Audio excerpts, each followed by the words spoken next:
Paroles vives, ce sont les histoires de celles et ceux qui vivent, aiment et façonnent nos territoires ruraux, hier comme aujourd'hui. Des récits de vie, des éclats de rire et des silences qui en disent long. À travers ces voix et ces visages, c'est toute l'âme de nos villages qui s'exprime.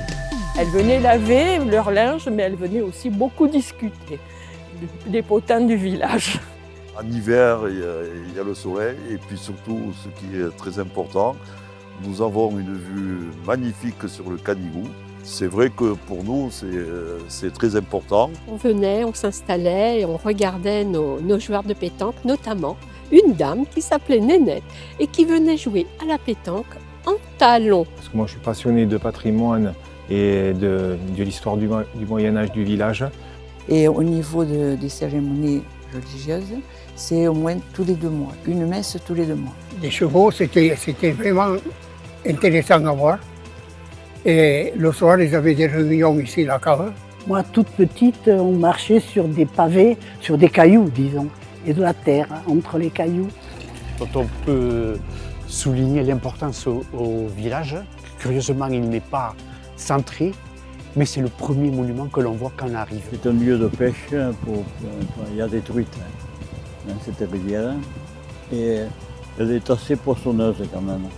Parce que c'était une femme dégourdie. Elle était âgée, mais dégourdie. La commune s'étend surtout au sud. On a deux lotissements plus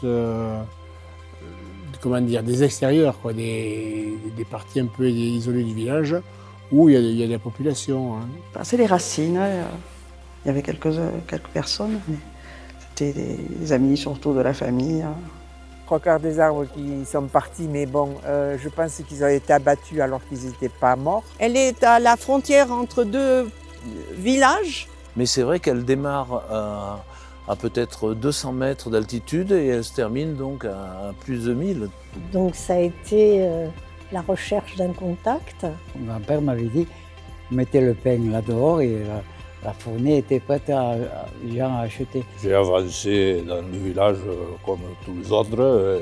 À refaire, je referai la même chose. Et tout à l'heure, j'écoutais Jeannot, il disait « pas à Paris ». Et j'ai rigolé un peu parce que moi, j'ai eu exactement la même réaction. On s'est rencontrés dans un village un peu plus haut, là. Au départ, c'était une résidence secondaire et maintenant, j'y suis parce que je suis à la retraite. Donc, je suis à domicile bientôt depuis 7 ans. Tanguy Prigent, qui a créé la Fédération des foyers ruraux. On disait la Rode, donc c'est R-O-D-E, comme la Rode, c'est en occitan. Idéal, en gros, qui était en tôle, je me rappelle bien. Il y a un petit boulanger là, et ça a l'air super sympa, quoi. On le voyait travailler, et moi, ça m'a touchée de voir cette petite boulangerie dans cette petite rue. Donc l'évêque d'Alep, c'était Nicolas Pavillot, venez ici. Et nous, on essaye de faire revivre ce lieu. Merci à vous de vous intéresser à notre village aussi.